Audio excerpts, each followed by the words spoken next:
أبا عبد الله يا أبا عبد الله. أعوذ بالله من الشيطان الرجيم. بسم الله الرحمن الرحيم.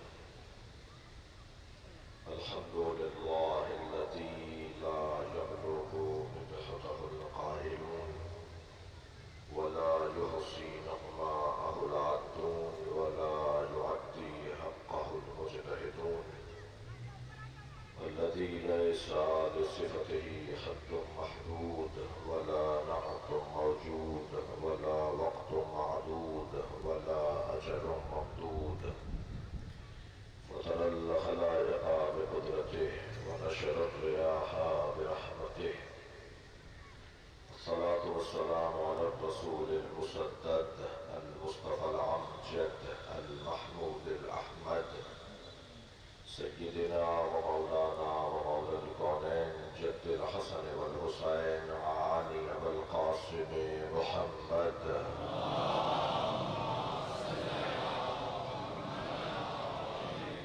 وآله الطيبين الطاهرين المعصومين الذين قال الله إنما يريد الله ليذهب عنكم الرجس أهل البيت ويطهركم تطهيرا.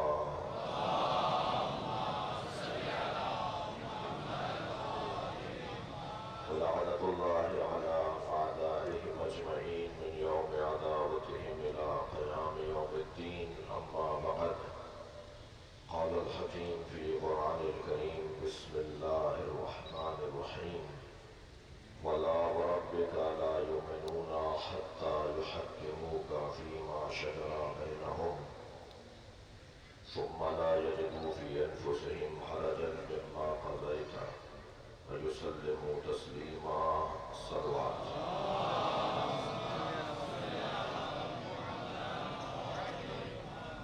سورہ مبارک نساء کی آیت کریمہ اللہ اپنے حبیب سے مخاطب ہے، اور کیا جمال اور کیا حسن ہے اس خطاب میں.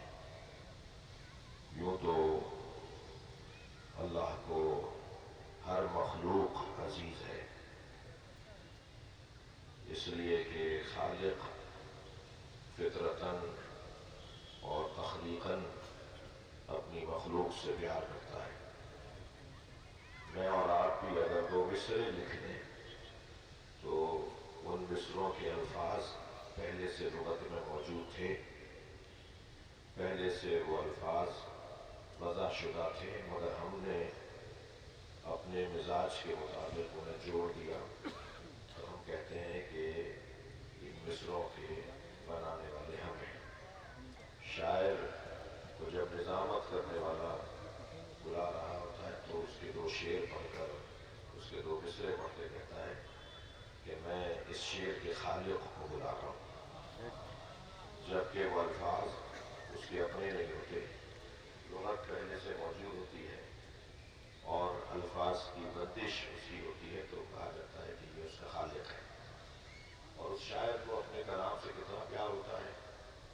کبھی کوئی باقاعدہ شاعروں کے بگڑتے ہوئے اور بگاڑتے ہوئے کسی کو پڑھتا ہوا جب آپ دیکھیں، یا وہ شاعر خود دیکھے کہ میرا کلام کوئی بگاڑ کے پڑھ رہا ہے، تو کتنی تکلیف اسے ہوتی ہے. حتیٰ مجلس کا ادب بھی ملحوظ نہیں رکھا جاتا، مجمع کا خیال بھی نہیں کیا جاتا. سب کے سامنے ڈانٹ دیا جاتا ہے کہ ہمارا کلام ہمارے ہی سامنے بگاڑ کے پڑھ رہے ہیں. یعنی یہ شاعر حضرات خاص طور پر ہمیں محسوس کیا جاتا ہے. خالق کبھی بھی اپنی مخلوق کو بگڑتا ہوا نہیں دیکھ سکتا. صلوات پڑھے محمد و آل محمد.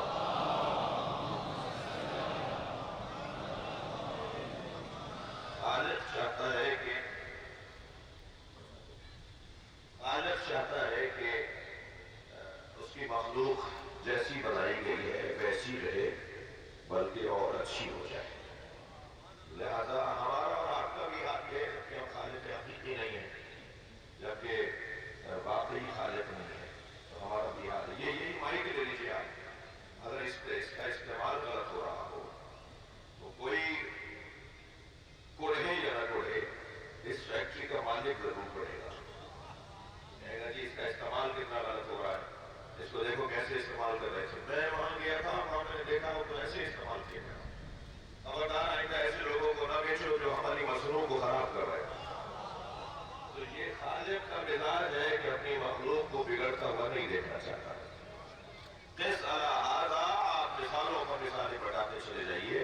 ہر خالق کا یہی مزاج ہے، جبکہ یہ سارے خالق جو ہیں سوائے ایک خالق ہے، باقی سارے خالق عارضی ہیں، وقتی ہیں، فرضی ہیں، قراردادی ہیں، تصوراتی ہیں۔ صلوات پڑھیں ذرا محمد وآلہ۔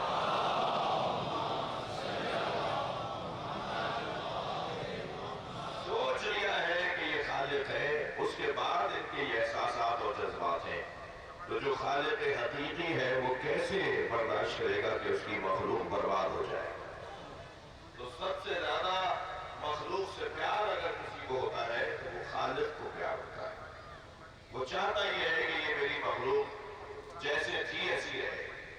اب میرے محترم سننے والوں، یہ کیسی تھی، میں اپنی اور آپ کی بات کر رہا ہوں۔ ہم کیسے تھے یہ ہمیں یاد نہیں ہے، کیونکہ کسی کی عمر 40 سال ہو گئی ہے، کسی کی 70 سال ہو گئی ہے۔ ہمارے تو مزاج میں بھول نہ پایا جاتا ہے، ہم تو ویسے ہی انسان ہیں، اور انسان کہتے ہی اسے جو نسیان کہاں ملا، جو بھول جاتا ہو اسے انسان کہا ہے۔ ہم تو بھول جاتے ہیں، جب ہم بھول جاتے ہیں تو ہمیں کیا پتا کہ ہم کیسے تھے؟ تو اللہ کا بھی تو کام اللہ ہی کا ہے۔ اس نے ہر کچھ دن بعد ہماری گود میں، ہمارے اطراف میں، ہمارے خاندان میں بچوں کو بھیج کے ہمیں توجہ دلائی ہے کہ تم بھی ایسے ہی تھے۔ اب یہ جو بچہ ہے ہمارے آغوش میں، ہمارے اطراف میں، یہ کیسا ہے؟ ایسے ہی ہم بھی تھے۔ اب اس بچے کے بارے میں اگر غور کریں کہ یہ کیسا ہے تو یقیناً ایک طویل، ایک مکمل گفتگو کا مطالبہ ہے، مگر مجھے جناب زہرا سلام اللہ علیہا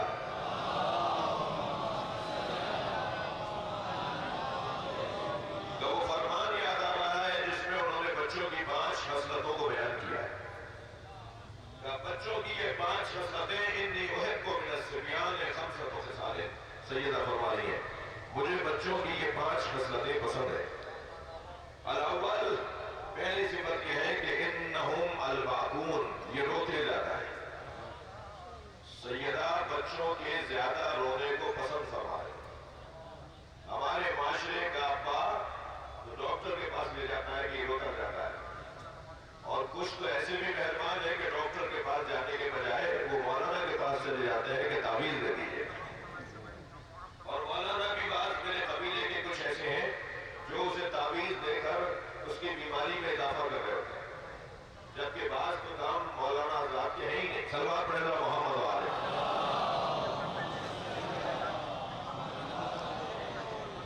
دعا کا انکار نہیں ہے، توسل کا انکار نہیں ہے، اوراد اور اذکار کا انکار نہیں کرنا، لیکن جس پہلو سے بات کر رہا تھا وہی پہلو مد نظر رہے۔ کہہ رہے تھے ہمارا بچہ روتا جاتا ہے، ہاں بیمار ہے، کوئی تکلیف ہے، بے زبان بیچارہ بتا نہیں سکتا کہ مجھے کہاں کیا چیز کاٹ رہی ہے، تو غلط بات ہے، لیکن اگر بچہ بات بات میں بار بار روتا ہے تو بیوی فرما رہی ہے زیادہ روتا ہے مجھے اچھا لگتا ہے، اس لیے کہ زیادہ رونے والا پیغام دے رہا ہوتا ہے کہ اس کا دل نرم ہے، اور جس کا دل نرم ہوتا ہے وہ کسی کا دل دکھاتا نہیں ہے۔ کیا کریں کہ دل نرم ہو جائے؟ عزیزو، آج 2 محرم ہے، مجھے یہی پیغام دینے دیجیے۔ ہم ان 10 دنوں میں جہاں عظمت اہل بیت سننے کے لیے جمع ہیں، جہاں سیرت اہل بیت سننے کے لیے جمع ہیں، جہاں کربلا والوں کی قربانیوں کو دہرانے کے لیے اور ان سے کچھ لینے کے لیے جمع ہیں، وہاں ہماری مجالس کا ایک بڑا غالب حصہ عزا ہے، گریہ ہے، ماتم ہے، سوگ ہے، آنکھوں میں آنسو کا لانا ہے۔ آنکھوں میں آنسو وہی لا سکتا ہے جس کا دل نرم ہو۔ سخت دل لوگ رو نہیں سکتے، اور جو رو نہیں سکتا وہ روتے ہوئے کو تسلی بھی نہیں دے سکتا، وہ ان لوگوں کے لیے سہارا نہیں بن سکتا کہ جس کا دل نرم نہ ہو۔ لہذا ان 10 دنوں میں ایک بڑی مشق، خاص طور پر اور عام طور پر 2.25 مہینے میں ایک بڑی مشق کرنے کے لیے پوری قوم جمع ہوتی ہے، بالاتفاق جمع ہوتی ہے، بالرضا جمع ہوتی ہے، بالقلب جمع ہوتی ہے، کسی کے بلانے پر نہیں آتی، کسی کے اچھے انتظام پر نہیں جاتی، کسی کے کھانے اور کسی کے کھلانے پر نہیں جاتی، بلکہ بالرضا جاتی ہے، بالقلب جاتی ہے، اور قربۃ اللہ جاتی ہے۔ یہ ساری قوم جس بات کے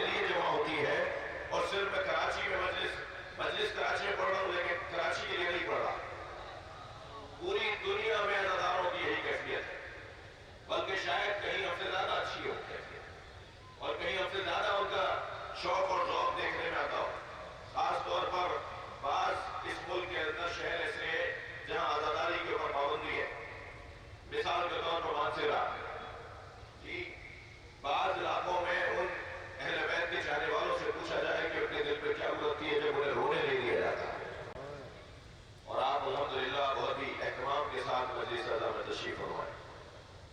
یہ جو ایک مشق مسلسل کروائی جا رہی ہے وہ مشق ہے گریے کی مشق, وہ ہے آہو بکا کی مشق, وہ ہے حسین ابن علی پہ رونے کی مشق. اور یہ مشق جو قوم منظم انداز سے کر رہی ہو, بہت ساری چیزوں کا تو ہمیں ایک کام پہ لگایا گیا, ہمیں پتا بھی نہیں کہ ہم کیا کر رہے ہیں. بہت ساری چیزوں کی حکمت اور فلسفوں پر ہماری توجہ ہو جاتی ہے, بہت ساری فلسفوں پہ ہماری توجہ نہیں ہوتی. ہمیں یہ کام دیا جو گیا ہے, ہمارے اماموں نے یہ کیوں کہا ہے کہ ایسا کرتے رہنا, یہ تو ہمیں کسی کو آج سمجھ میں آیا, کسی کو 10 سال بعد سمجھ میں آئے گا, اور کسی کو مر گئے نہیں سمجھ میں آیا. مگر ہمیں جو کام دیا گیا ہے ان میں سے ایک اہم ترین کام پوری قوم پہ ایک بات دیا گیا ہے. یعنی کسی شیعہ میں, ہمارے یہاں بھی گروپنگ ہے, کسی گروپ میں کسی شیعہ دھڑے کے اندر اس پر کوئی اختلاف نہیں ہے کہ حسین پہ رونا بدعت ہے یا سنت ہے. سب متفق ہیں کہ حسین ابن علی پہ رونا عبادت ہے. اور باتوں میں ہوگا اختلاف, مگر ادائے امام حسین حتیٰ اس میں اختلاف ہے کہ رونا مطلب ہے, مقصد ہے, نہیں, رونے پر اختلاف نہیں ہے. بعض لوگ ہیں ایسے ہمارے درمیان جو کہتے ہیں رونا مقصد نہیں ہے. یہ کیا بات ہوئی کہ بلایا, روئے اور چلے گئے, اتنی دیر تک ہم ان کی مجلس میں بیٹھے رہے, کوئی کام کی بات نہیں ملی. میں ان لوگوں کی بات کر رہا ہوں, میں عرض کرتا ہوں, ان لوگوں کو بھی عرض کر رہا ہوں کہ صاحب اتنی دیر تک فلاں کی مجلس میں گئے اور کوئی کام کی, ان کو وہ کہتے ہیں ایسا, تو کوئی کام کی بات نہیں ملی, صرف رلاتے رہے, صرف مسائل پڑھتے رہے اور پورا مجمع ہوتا رہا. تو بھائی یہ زبان بولنے والے ہیں تو یہاں کے, مگر غذا کہیں اور سے لے رہے ہیں. بھائی سلوات پڑھے محمد و آل محمد.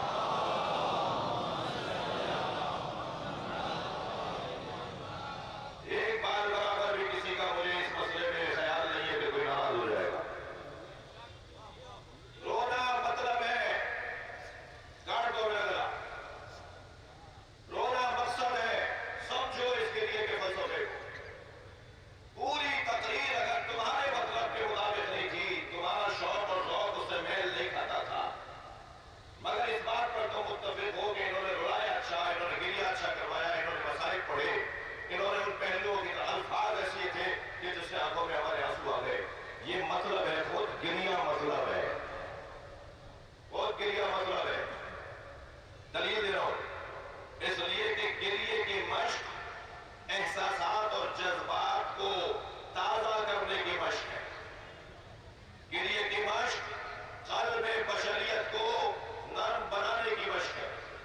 گریے کی مشق مظلوم سے پیار کرنے کی مشق ہے. گریے کی مشق ظالم سے نفرت کرنے کی مشق ہے. گریے کی مشق یہ گریہ ندامت نہیں ہے, یہ گریہ حسرت ہے.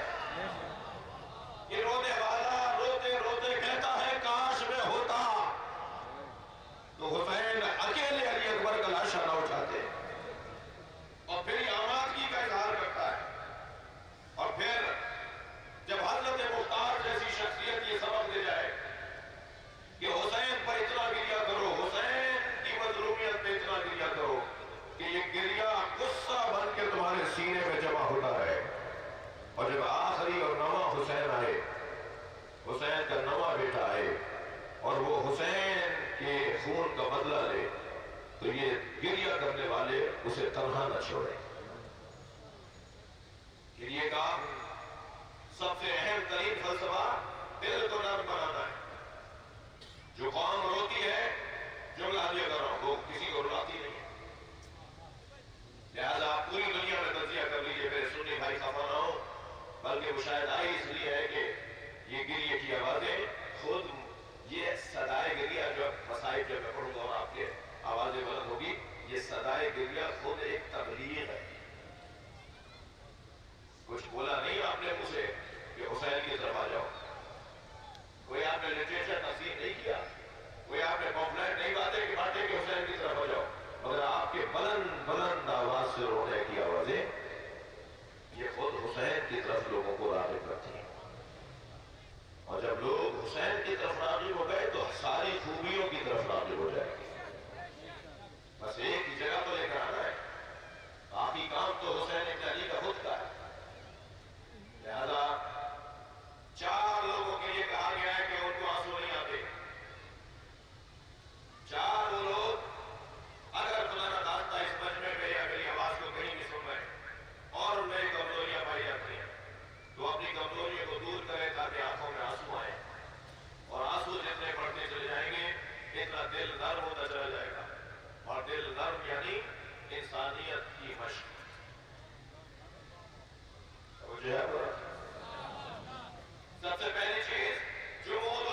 حدیث کے جملے سن رہے ہیں، علامات الشقاء، شقی ہونے کی 4 نشانیاں. ذرا صلوات پڑھیں محمد و آل محمد.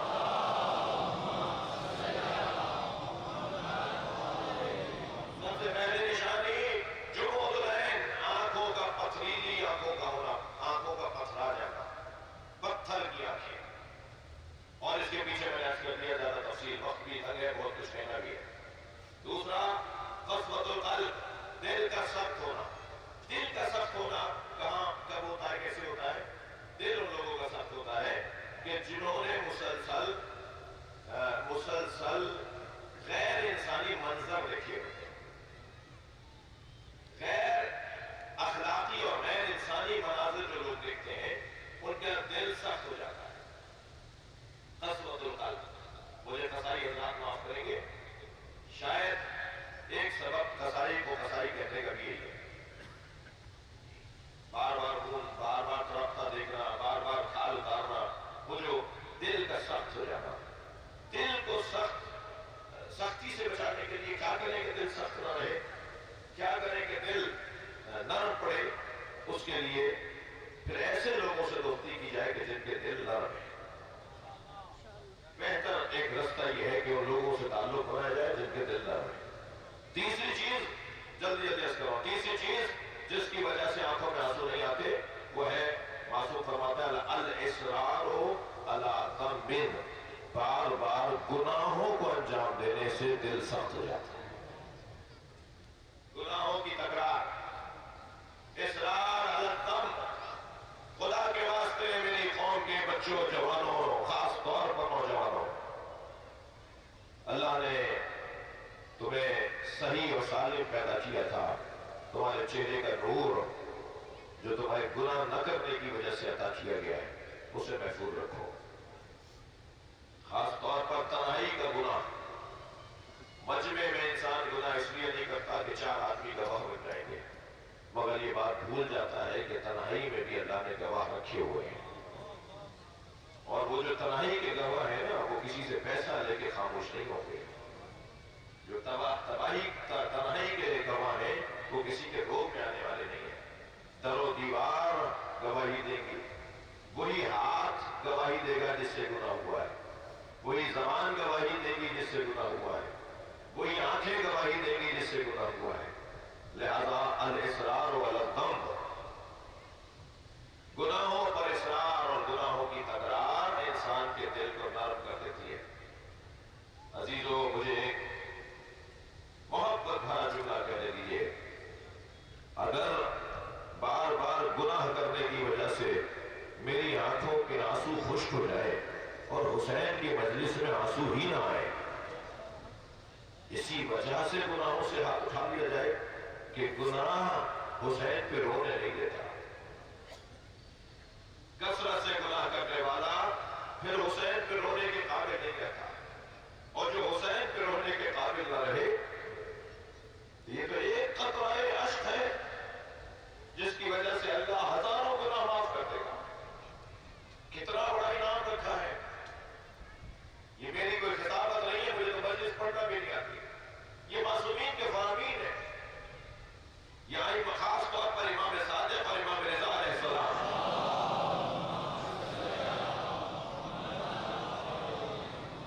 امام حسین پہ رونے والوں کے لیے خاص اہتمام فرماتے ہیں. اور جب آپ اونچی آواز میں رو رہے ہوتے ہیں تو میرے مولا صادق دونوں ہاتھوں کو اٹھا کر دعا کرتے ہیں، یا اللہ، یہ ہمارے امر کو زندہ کر رہے ہیں. جب آپ اونچی آواز میں روتے ہیں تو امام محمد باقر مصلی پہ چھا کر نماز پڑھتے ہیں اور 2 رکعت نماز پڑھنے کے بعد حسین پہ رونے والوں کے لیے دعا کرتے ہیں. اتنی بڑی سعادت. مولا رضا کی خدمت میں جب چاہنے والا آتا ہے تو ایک سرد آہ بھر کر ایک ٹھنڈی سانس لے کر کہتے ہیں، تم حسین پہ روتے ہو؟ ایک سے پوچھا تو اس نے فرمایا، مولا چند دن گزر گئے مجلس میں گئے ہوئے. تو امام نے حسرت سے فرمایا، میرے جب حسین پہ گریہ کیا کرو.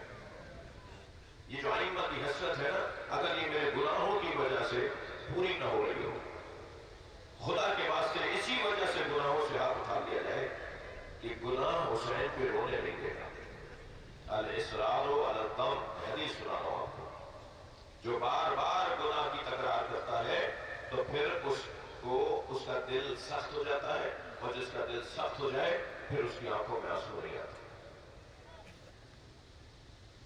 پھر فرماتے ہیں کہ جس کا دل سخت ہو اس کی ایک نشانی ہے کہ الاصرار علی طلب الدنیا، یہ بھی لے لو، وہ بھی لے لو، یہ بھی کھا لو، وہ بھی کھا لو، یہ گاڑی ہے تو اور لے لو، وہ بنگلہ بنایا تو اور لے لو، 4 کروڑ ہے 5 بھی لے لو۔ یہ بار بار جو دنیا کی طلب میں انسان اپنے آپ کو، طلب دنیا انسان کے دل کو سخت بنا دیتا ہے۔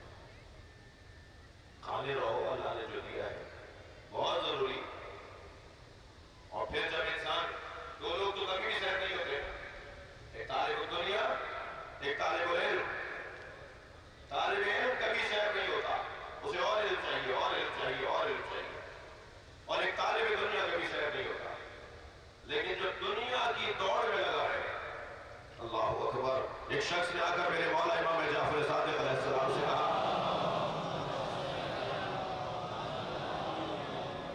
مولا میرا اتنا کاروبار پھیل چکا ہے، میرے پاس اتنی دولت ہے، فلاں کام بھی شروع کرنا چاہتا ہوں، فرمائیں مجھے اجازت ہے کروں؟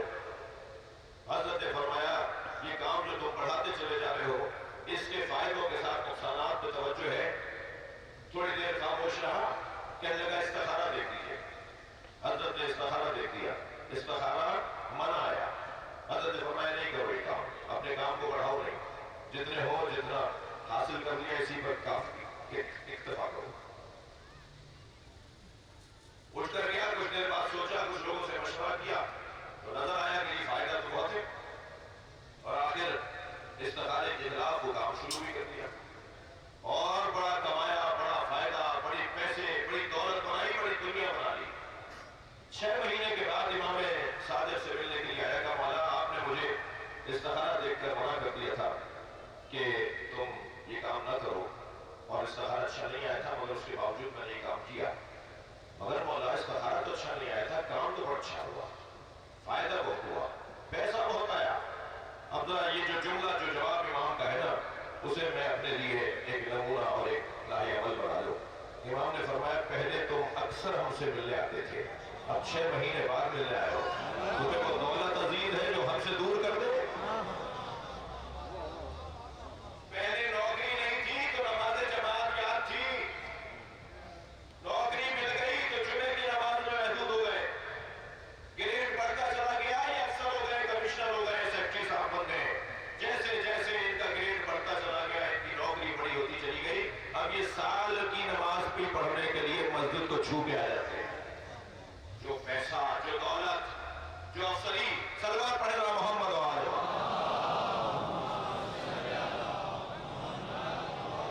اس سے بہتر سلوات پڑھ سکتے ہیں آپ۔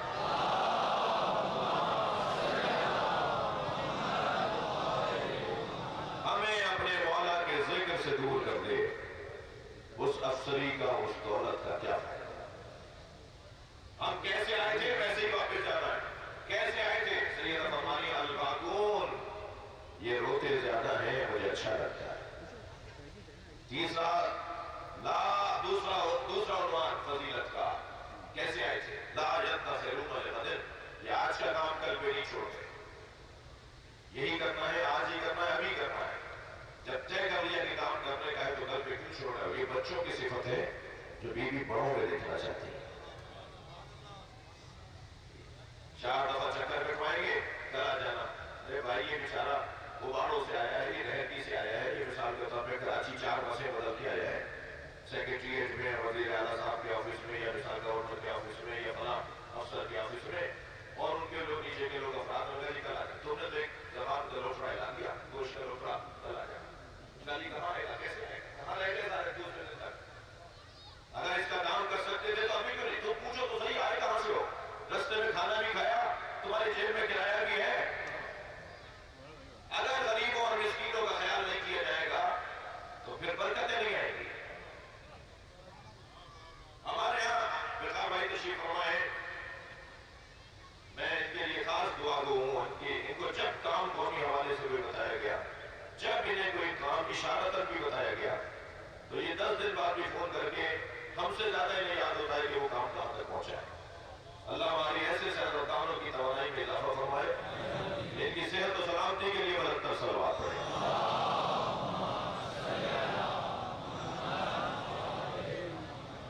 آج کا کام کل پہ چھوڑنا بیوی کو اچھا نہیں لگتا۔ لا يدخرون لغد، تیسری صفت یجتمعون علی التراب، مجھے اچھا لگتا ہے یہ بچے مٹی پہ بیٹھ جاتے ہیں، کپڑوں کا خیال نہیں کرتے ہیں، اپنی بنائی ہوئی منصبوں کا خیال نہیں کرتے کہ یہاں بیٹھنا چاہیے نہیں بیٹھنا چاہیے، اپنی انا کو مٹا دیتے ہیں، اپنی ذات کا انکار کرتے ہیں، مجھے یہ اچھا لگتا ہے۔ اور اس کی بہترین مشق عزاداری امام حسین ہے۔ آپ میں 10 لوگوں کے چہرے تو میں پہچانتا ہوں جو شاید 2 کروڑ کی گاڑیوں میں بیٹھتے ہوں، مگر جب فرش عزا پر آتے ہیں تو وہیں بیٹھ جاتے ہیں جہاں فقیر حسین بیٹھتا ہے۔ ہم سب ایک ہو جاتے ہیں یہاں پر، یہ ذات کی نفی یجتمعون علی التراب۔ چوتھی صفت بھی فرماتی ہیں یعملون ثم یخربون، یہ مٹی کے کھلونے اور گھروندے بناتے ہیں، کھیلنے کے بعد جب دل بھر جاتا ہے تو لات مار کے توڑ دیتے ہیں۔ وہ اپنے عمل سے بتاتے ہیں دنیا دل لگانے کی جگہ نہیں ہے، اسے بس استعمال کرو اور بس۔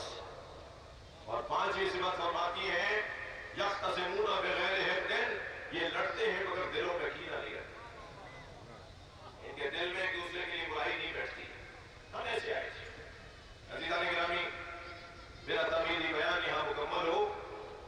ہم پر اللہ کا کرم ہے کہ ہم اس دروازے پر کچھ سیکھنے کے لیے آئے۔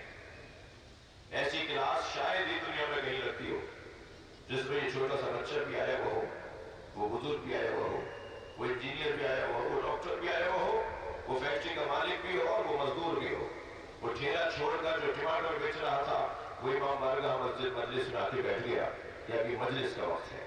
یہاں ڈاکٹر بھی آیا ہوا ہے، سیاستدان بھی آیا ہوا ہے۔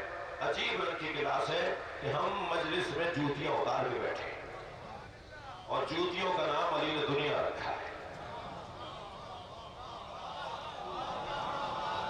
ہم اپنی دنیا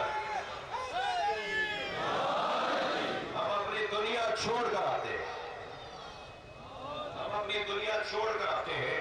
ہم مجلس میں اس لیے نہیں آتے کہ ہمیں یہاں کسی سے کچھ مطلب ہے، ہمیں صرف اور صرف حسین مولا سے مطلب ہے۔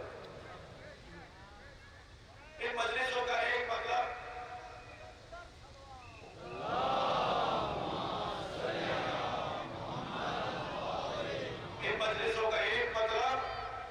ان صاحبان کمال کی عظمتوں سے آشنا ہونا ہے جن کی عظمتوں کو اللہ نے چاہا ہے کہ آؤں۔ دیکھنا چاہوں گا، میں اپنے مضمون کی طرف آ رہا ہوں۔ اللہ نے چاہا ہے کہ ان صاحبان عظمت کی عظمتیں آؤں۔ بہت ساری چیزیں شاید چھپائی جاتی ہوں مگر علی کی ولایت چھپانے کی چیز نہیں ہے۔ حکم الہی یہ ہے کہ اسے عام کرو۔ میں اگر سرکار دو جہاں کی زندگی کا خلاصہ نکالوں، یا رسول اللہ آپ نے 63 برس میں کیا پہنچایا، تو میں طالب علم یہ کہہ سکتا ہوں اپنی کم علمی کے اعتراف کے ساتھ کہ سرکار نے ساری زندگی یا اللہ پہنچایا یا علی پہنچایا۔ کسی طرح اللہ کو پہچانو اور کسی طرح علی کو پہچانو۔ اور مولا کائنات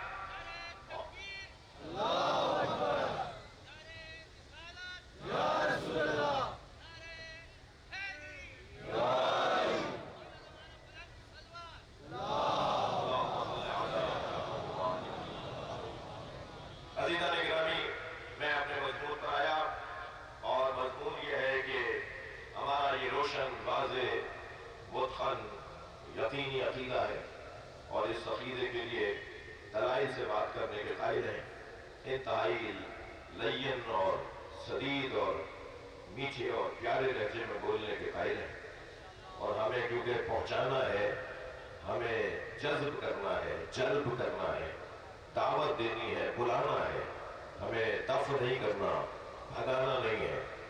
سننے والا دوسرے دن بھی آئے کہ علی کی بات ہو رہی ہے تو چلو سننے چلے۔ کہیں ایسا نہ ہو کہ کوئی ایسا جملہ، کوئی ایسی بات جو کسی کو ناگوار خاطر گزرے اور وہ یہ طے کرے کہ صاحب آئندہ مجلسوں میں نہیں جانا۔ ہمارا مطلب بلانا ہے، دعوت بلانا، اور کس نقطے پر بلائیں؟ کس چیز پر بلائیں؟ جس چیز پر بلانا امت کے اتحاد کا ذریعہ ہے۔ نقطہ اتحاد اللہ کی ذات یعنی اللہ کی عقیدہ توحید، نقطہ اتحاد نبی مکرم کی خاتمیت۔ مگر عزیزان گرامی، اصلی مسئلہ اور اختلاف تو ہوا ہی نبی مکرم کی رحلت کے بعد۔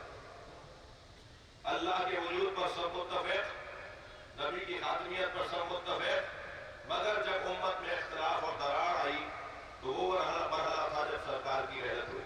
اب سرکار کی رحلت کے بعد کون سا نقطہ اتحاد ہے جس پہ سب کو جمع کیا جا سکتا ہے؟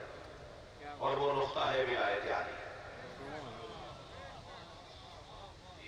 میں ان لوگوں سے مخاطب ہوں جو کہتے ہیں کہ یہ ذکر اختلاف کا ذریعہ، میں کہتا ہوں یہی ذکر اتحاد کا ذریعہ۔ سمجھنا چاہوں گا، کچھ کہنا چاہ رہا ہوں۔ کچھ لوگ کہتے ہیں کہ یہ والا ذکر اور یہ والے مضامین اور یہ گفتگو اختلاف کا ذریعہ ہے، میں کہتا ہوں یہی اتحاد کا ذریعہ ہے۔ ممکن ہے آج کوئی حسد کی بنیاد پر، وابستگی کی بنیاد پر، دنیا کی لالچ کی بنیاد پہ نہ مانے، مگر آپ اذان ولایت علی دیتے رہیے، کل سفید زر درست ہونا شروع ہو جائے گا۔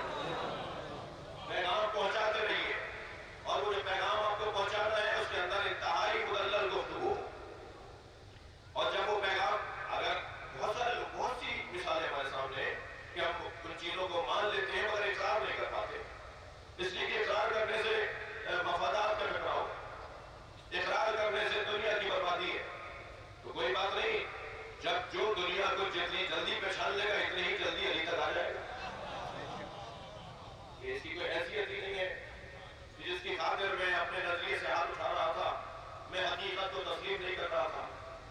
میں خدمت اندر سے حضرت مولانا اسحاق صاحب میں حاضر رہتا تھا فیصل آباد میں، تو ایک دفعہ انہوں نے اپنے مجمع میں کہا کہ سنی شیعہ کا جھگڑا یہودی کا پھیلایا ہوا ہے۔ سنی شیعہ کا جھگڑا نہیں ہے، اختلاف ہے۔ اختلاف اور ہوتا ہے، جھگڑا اور ہوتا ہے۔ اختلاف بھائی بھائی میں بھی ہوتا ہے، مگر ضروری نہیں ہے کہ ہر اختلاف پہ جھگڑا بھی جائے۔ اور کہا سنو، شیعہ سنی کا اختلافی مسئلہ آج کا نہیں ہے، 1400 سال پرانا ہے، لڑنے کی ضرورت نہیں ہے، ایک دوسرے کو سنو اور سمجھو۔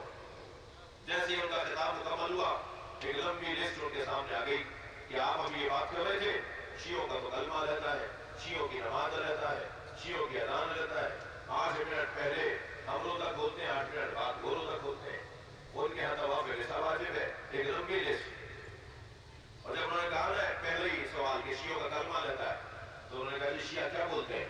لا الہ الا اللہ تم بھی بولتے ہو، وہ بھی بولتے ہیں، محمد الرسول اللہ تم بھی بولتے ہو، وہ بھی بولتے ہیں، وہ اس کے بعد علی ولی اللہ بھی بولتے ہیں۔ سارے مجمع سے مخاطب ہو کر کہنے لگے مجھے ہاں نام میں جواب دو، علی اللہ کے ولی نہیں ہے؟ سارے مجمع سے انہوں نے اقرار لیا، سب نے کہا علی اللہ کے ولی ہے۔ کہنے بس فرق یہی ہے تم مانتے اور بولتے نہیں ہو، اور وہ مانتے بھی اور بولتے بھی ہیں۔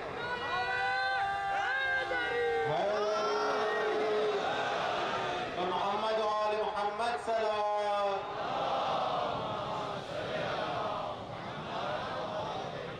تو ایک وقت آئے گا، میں تجزیہ کر رہا ہوں کہ کیوں نہیں بولتے، کیوں اقرار نہیں کر پاتے۔ مفادات کا مسئلہ ہے بھائی، تعلقات کا مسئلہ ہے، وابستگیوں کا مسئلہ ہے۔ میں نے حق دے رہا ہوں کہ ایک حد تک حق دے رہا ہوں۔ آہستہ آہستہ ضرورتیں بڑھیں گی، حوصلے بڑھیں گے، معاملات ٹھیک ہوتے چل جائیں گے، بہت سارے لوگ اس طرف آتے چل جائیں گے۔ بڑے بڑے نام ہیں، بڑے بڑے نام ہیں، انتہائی احتیاط کے ساتھ اور دل رکھ رکھ کر بات کروں گا۔ کتنا بڑا نام ہے خواجہ حسن بصری، زہاد زمانیہ میں سے ایک ہے۔ تاریخ اسلام کے 8 بڑے زاہدوں میں ایک نام حضرت حسن بصری۔ وہ نبی مکرم کا قول بیان کرتے ہیں، قال رسول اللہ صلی اللہ علیہ وسلم۔ تو کسی نے ایک دن ان سے کہا کہ آپ کی ولادت تو حضرت عمر کے دور میں ہوئی، آپ نے تو سرکار کی زیارت نہیں کی، لیکن جب بھی آپ نبی کا قول نقل کرتے ہیں تو بغیر فاصلے کے جیسے خود سنا ہو۔ بھائی آپ نے بھی کسی سے سنا ہوگا، اس لیے کہ آپ تو دنیا میں تشریف نہیں لائے تھے اس وقت۔ تو کہنے لگے جو کچھ میں نے علی سے سنا ہے وہ میں نبی کی طرف منسوخ کر دیتا ہوں۔ تو کسی نے کہا کہ جی آپ یہ کیوں نہیں کہتے کہ علی سے سنا ہے؟ سلمان پڑھ رہا محمد والے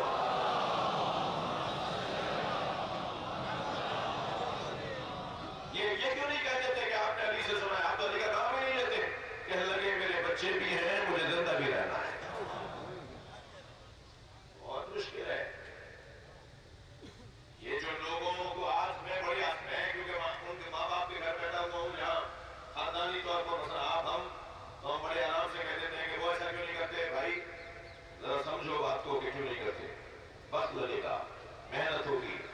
سب سے بڑی رکاوٹ اگر بنائی جائے گی، رکاوٹیں اگر بنائی جائیں گی، ان میں سے ایک بڑی رکاوٹ مجھ خطیب کا بیان ہے، مجھ ذاکر کا انداز بیان ہے جو لوگوں کو اپنی طرف کھینچ نہیں پا رہا. وہ آ بھی جائے تو دوسری دفعہ آنے سے توبہ کرے. یہ میرا قصور ہے. میں نام لینے میں آپ محسوس نہیں کرتا اس لیے کہ ان کے ہاں جرأت مندی پائی جاتی ہے. جناب مشہور خطیب اہل سنت کے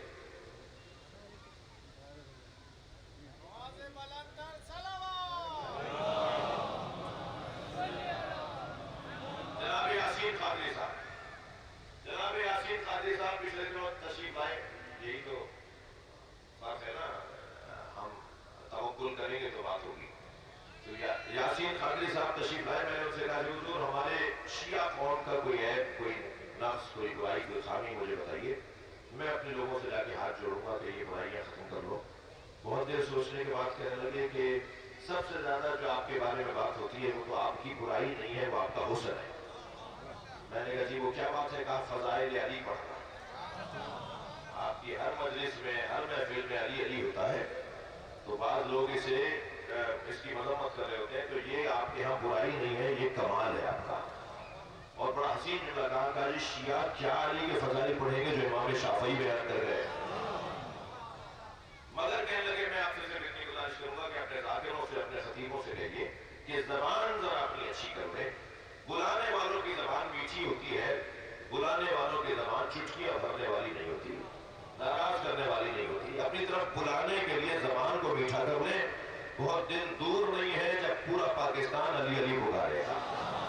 صلوات پڑھے محمد و آل محمد.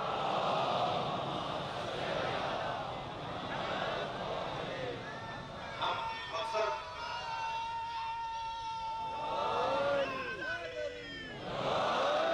عزیزان اکرامی قرآن مجید سورہ مبارکہ سبا کی ایک آیہ کریمہ آپ کو اس کی زیارت کروانا چاہتا ہوں اور آپ کی سماعتوں کو زیارت کروانا چاہتا ہوں. وہ حسین آیت، بڑی مشہور آیت، اور اس آیت کا جو ظاہری ترجمہ ہے، میں اپنے مضمون میں داخل ہو رہا ہوں آہستہ آہستہ. افضلیت بالمؤمنین، وہ جو آیہ کریمہ ہے اس کا جو ظاہری ترجمہ ہے وہ بھی ملحوظ رکھا جائے گا اور اس کی تفسیر و تعبیر کو بھی بیان کیا جائے گا. آیہ کریمہ یہ ہے، پروردگار عالم نے ارشاد فرمایا اپنے حبیب سے قل انما اعظکم بواحدہ ان تقوموا للہ مثنی وفرادا ثم تتفکرون. اے میرے حبیب انما اعظکم بواحدہ، کہہ دو کہ میں تمہیں بس ایک نصیحت کرتا ہوں. قل انما اعظکم بواحدہ، اے میرے حبیب میرے چاہنے والوں سے، میرا کلمہ پڑھنے والوں سے کہہ دو کہ میں بس تمہیں ایک نصیحت کرتا ہوں. ان تقوموا للہ، اس ایک نصیحت کے لیے قیام کرو. مثنی وفرادا، تمہارا قیام دو دو دو دو مل کر ہو یا فرادا تنہا رہ کر ہو. تم نماز فرادا پڑھو یا نماز جماعت پڑھو، تم مل کر یہ کام کرو یا اکیلے رہ کر یہ کام کرو. انما اعظکم بواحدہ، میں تمہیں بس ایک نصیحت کر رہا ہوں جس کی خاطر تمہیں اجتماعی یا انفرادی قیام کرنا ہے. وہ ایک نصیحت کیا ہے؟ صلوات پڑھے محمد و آل محمد.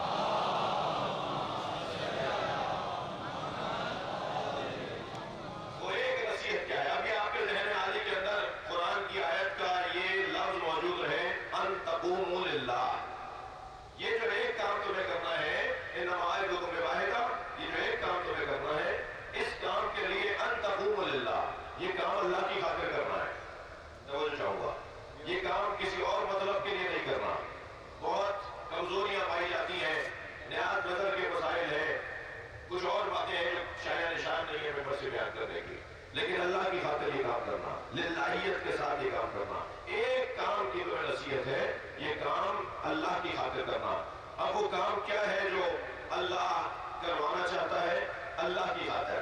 اللہ کروانا چاہتا ہے وہ کام اللہ کی خاطر۔ اب ذرا حدیث سن لیجئے، حدیث کہتی ہے ان اللہ یامرک ان تقوم بتفضیل علی ابن ابی طالب، اے محمد مصطفیٰ، اللہ نے آپ کو حکم دیا ہے کہ علی کی فضیلت کو بیان کرنے کے لیے قیام کیجیے۔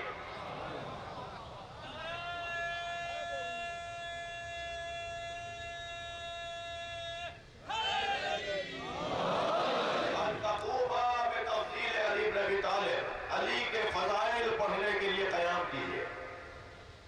کیسے قیام کریں؟ اللہ اکبر، خطیبا لاصحابک، پہلا کام تو یہ کریں کہ آپ اپنے اصحاب سے خطاب فرمائیں۔ صلوات پڑھیں محمد و آل محمد۔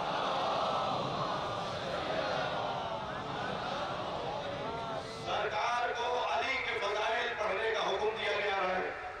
ادھر حکم الہی یہ ہے کہ ایک نصیحت کے لیے قیام کریں، یعنی جس نصیحت کے لیے قیام کروایا جا رہا ہے وہ نصیحت ہے ولایت علی، تفضیل علی، عظمت علی، فضائل مولا کائنات کے لیے قیام کرو۔ اور سب سے پہلا کام خود نبی کو کرنا ہے۔ ارشاد ہوا خطاب کریں لاصحابک، اپنے اصحاب سے علی کے فضائل بیان کریں۔ اب آگے کا جملہ لِيُبَلِّغُوا مَن بَعْدِهِمْ عَنْهُمْ، اور خطاب کرنے میں یہ نصیحت رہے کہ خطاب سن کر دل میں نہ بٹھا لے، جہاں جہاں جاتے رہے علی کے فضائل منتقل کرتے رہے۔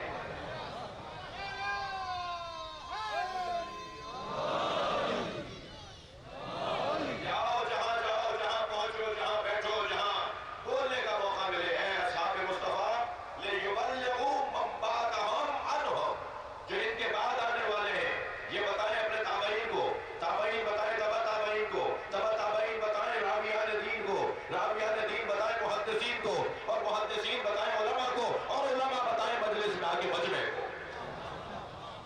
وہ جو نبی مکرم نے مولا کائنات کے فضائل سنائے اور پڑھے، وہ لِيُبَلِّغُوا مَن بَعْدَهُمْ عَنْهُمْ، وہ آگے منتقل ہوتے رہے۔ آگے وَيَأْمُرُ جَمِيعَ الْمَلَائِكَةِ، اور اللہ نے سارے ملائکہ کو، کوئی ڈیوٹی پر وہاں رہے گا نہیں، اگر وہاں رہے گا بھی تو پھر اس کیفیت میں شامل رہے گا، وہ زمین پر اتر کر آئے گا یا جہاں ہے وہیں رہے گا، ان سب کو یامر جمیع الملائکۃ ان یسمع ما تذکروا وتقرؤ، جہاں جہاں جو فرشتہ ہو وہ آپ کا خطاب سنے کہ علی کے فضائل کیا بیان ہو رہے ہیں۔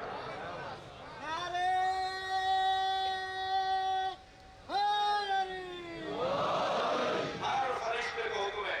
اب یہاں پر حدیث کے اندر یہ نہیں آیا کہ زمین پر اتارا جائے، ہاں بعض حدیث کے اندر آیا کہ جب مولا کائنات کے فضائل پڑھے جا رہے ہوتے ہیں تو فرشتے اترتے ہیں، اور فرشتے جب یہاں سے مجلس مکمل ہو جانے کے بعد واپس جاتے ہیں، یہ حدیث سنا رہا آپ کو، تو رہ جانے والے فرشتے کہتے ہیں کہ تمہارے اندر سے ایسی خوشبو آ رہی ہے جو ہم نے آج تک نہیں سونی۔ وہ کہتے ہیں کہ ہم زمین پر گئے تھے جہاں علی کے فضائل پڑھے جا رہے تھے، تو وہ کہتے ہیں کہ ہمیں بھی لے جاؤ، تو وہ جواب دیتے ہیں کہ انہم متفرقون، وہ اپنے گھروں کو چلے گئے، مجلس ختم ہو گئی۔ تو وہ فرشتے کہتے ہیں ہمیں اس فرش سے جا کے مس ہونا ہے جہاں وہ لوگ بیٹھے ہوئے تھے۔ قدر محسوس کریں، قدر محسوس کریں اس مجلس میں بیٹھنے کی فضیلت اور اس مجلس میں بیٹھنے کی اہمیت۔ یامر جمیع الملائکۃ ان یسمع ما تذکروا وتقرؤ، جو آپ بیان کر رہے ہیں انہیں وہ بیٹھ کر سنیں۔ کون؟ فرشتے۔ اب بعد والا جملہ حدیث کا، واللہ یامرک یا محمد، یا اللہ اے محمد، اللہ نے جو آپ کو، واللہ یامرک یا محمد، اے محمد جو اللہ نے آپ کو حکم دیا ہے، انا من خالفک فلہ النار ومن اطاعک فلہ الجنہ، آپ کے اس حکم کی جو مخالفت کرے گا اسے بتا دو کہ دوزخ تیرے ہی لیے بنائی گئی۔ ومن اطاعک فلہ الجنہ، اور آپ کے